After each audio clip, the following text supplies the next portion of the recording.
Here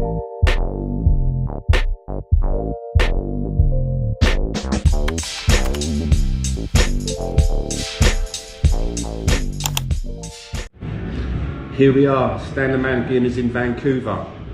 8 years ago, this man came back, came off the bench and scored us the winner. Today, 1-0. I've got Mike with me today. He's usually behind the camera. And yeah, man. What did you make of that? Got online and ordered this shirt within minutes of that game. Yes. The king was back. It was temporary, but it was beautiful. It kind of brought a tear to my eye when that game. I remember watching that game and when you come off the bench. Do you know what I mean? And to get that goal. I was watching it at home, and I had a big, long living room at the time. Yeah. I got off my couch and I did the famous Henry knee slide across the carpet of my living room. My girlfriend at the time was like, "What the fuck?" And my dog was like all freaked out and like scared, but I was screaming and doing a knee slide just like Henry. Yeah, it was one of my better memories. I mean, I was gonna say in recent times, but that's 8 years ago now. 8 years ago, yeah. So today 1-0, same score. What? One more point on that. Go on. Who was the captain of that team? Matteo. There we go. Full circle. Welcome back, Mickey. That's right. So, what did you make of that first half then? 3 at the back today. Oh, I thought. Wasn't expecting that, was you? 3 at the back. No, I guess with the rotation that he was trying to do and just, getting Holding into the team. Yeah. We don't really have a lot of fullbacks right now, so. No. Tierney's still out. Bellerin, I guess. What's happening with Bellerin? I mean, that would have been a good game if he was fit. Probably not, right? Obviously he's not. He doesn't want to rush him back. And I thought was Dani ceballos on the bench today? I didn't look at the bench today, to be honest. Willock came on. So what did you make of that first half then? Because I thought it was a bit languid. I wanted to just bury my... It was a little bit languid, isn't it? It was Emery-esque. They were doing that thing where it's either like you either press or you don't press. Don't do that thing in between where it's nothing. Yeah. And they were doing a little bit of that today that I didn't like in that first half at all. It was honestly Emery-esque again, which was terrifying because it was like that same language. And look at the stats. They had twice the possession of us. It was like 2/3 to them, 1/3 to us. Shots were, oh my god, 12-3 or something. 12-2 at one point, wasn't it? 12 shots for them, two for us. Emery stats there. Thank God it turned around. I just noticed on the TV here when I was walking by. Yeah. The final shots ended up at 18-16, so that means we turned it around in the second half. So half time, it's probably fair to say that Mikel Arteta probably roasted them a little bit. Let's Do hope you know so. what I mean? Yeah, I mean, he didn't make any changes. It was the same team that came out, but there was a big improvement, wasn't there? Yeah, Ozil actually started hustling a bit more. He was doing some defensive work, and there was more pressing of the ball. And then, I mean, as soon as Martinelli came on, what can you say about that guy? But going back to the goal for a minute, what was I like before Reece Nelson scored? Our what? Our luck. What was I like about Reece Nelson? Yeah. I mean, it's been going on for a few games now. Reece Nelson does all the hard work and then doesn't have any, But it was one of them ones where I remember years ago going to the football and there'd be someone, maybe it was like, and the guy next to you would be going like, oh, what's he bringing him on for? Hey, that player's useless. All game, right? They could be giving the guy pelters, and then he tucks one away. And then you hear the guy say, I've always liked him. Yeah. I was a little bit like that about Reece Nelson because he does such good work when he's got the ball, and then he gets into the final third and he sometimes either leaves the ball behind him, keeps hold of it too long, fumbles a pass. Yeah. Well, I was so pleased he got that goal. He needed that goal. In fairness, he's not alone. Lacazette had the same... Yeah. He's been having the same problem where he's not quite getting that final product. But I felt he needed that goal. Yeah, so does Laka. I mean, he's had a lot of minutes, Reece Nelson.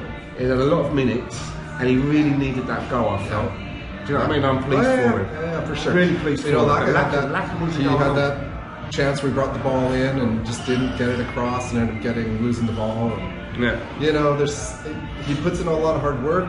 He's, and he just needs a goal. I think strikers and forward attacking players need to score once in a while. I'm glad we didn't get done playing this competition. Oh yeah, for sure. But I'm also glad that it didn't go to a replay because we don't need them extra games. Yeah, if it had been like, you either have to go a replay or lose, I almost would have just taken a loss just to move on with it.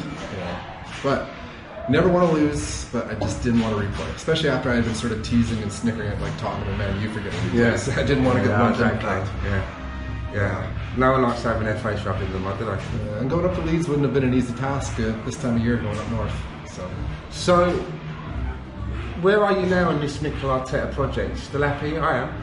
I was always happy. Always happy. I wanted him 18 months ago. You did, didn't you? Yeah, that's right. Yeah. So, granted, I can be honest and say he probably might not have been ready 18 months ago, and so maybe it would have been an abysmal failure. But I wasn't scared about taking the gamble on 18 months ago, and I wasn't scared about it now. I'll tell you something else as well. I'm kind of glad that we kept hold of Kolasinac and maybe let Nacho go, because you know there was that one towards the end of the second half when he's very good at taking the ball sometimes and have a little bit of a dribble, wasn't he?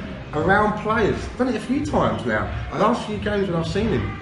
I love Kolasinac. There's a lot of players who I can sort of forgive a little bit of a lack of talent for a bountiful amount of energy and effort. Yeah. And he's one of those that he tries and tries. Yeah. Montreal was a good player. He was a steady Eddie, but Kolasinac definitely has something special about him. Not necessarily skills, but definitely in. You got him for free as well, right? I think so. Yeah. While we're just going on about certain players, I'm gonna say it now. Go on. I'm going to What's this? pull my Don Cherry here. For anybody who knows anything about hockey in Canada, Don Cherry, just hockey relevant. Even though you want a step free kick at the end, I can't stand players that are fucking soft to go down. You're my boy because you're an Arsenal player, but man, oh man, if I had the opportunity to pick you up by the scruff of your collar and shake you and say, quit your diving. Yeah. Not for me, man. So what, you think guendouzi is getting a bit of the Dele Allis about him? Is that what you're saying? Even in the last game, or the Chelsea game, pardon me, where what's his nuts, Jorginho should have been sent off. You're not doing yourself favors there, guendouzi, by being so soft to go down.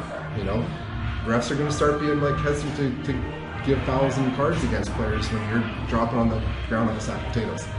So look, next game, right? We've got to be down there at 4:30 for Crystal Palace. Yeah. What's your thoughts looking as we're going into that? It's an away game, right? Yeah. Palace are not a bad team. First fixture that I ever went to. My first ever Arsenal game was away at Crystal Palace because I'm from Peckham, as you know. Yeah. And my dad took me to the first game was Crystal Palace Newcastle, because my dad was Newcastle, and then the next game was Palace Arsenal, and I fell in love. Liam Brady. There you go. Liam Brady. That's why I fell in love with Arsenal. But what do you reckon for that? I'm gonna think it's gonna be a tight game. We're not gonna, I think we might get a 2-1. A couple of players might be back. Yeah, as long as people keep Dani Ceballos might be available. If the players keep subscribing to Arteta's coaching and game plan of pressing, pushing hard. Yeah. It's like the industry of the team now, as compared to a month ago, is the team that wants to win and wants to play hard for the coach. So exactly. I think that can give us a good result. Okay, so look, you've heard it from us, the Gooners in Vancouver, but as always, we want to hear what you've got to say. So leave something down in the comments for us. And if it's your first time coming to Cannon Fodder TV, don't forget to subscribe and also hit the bell so you always see when the videos uploaded. And we'll be back again after the Crystal Palace v Arsenal. Up the Gunners! Love you, TT. Always a Gooner.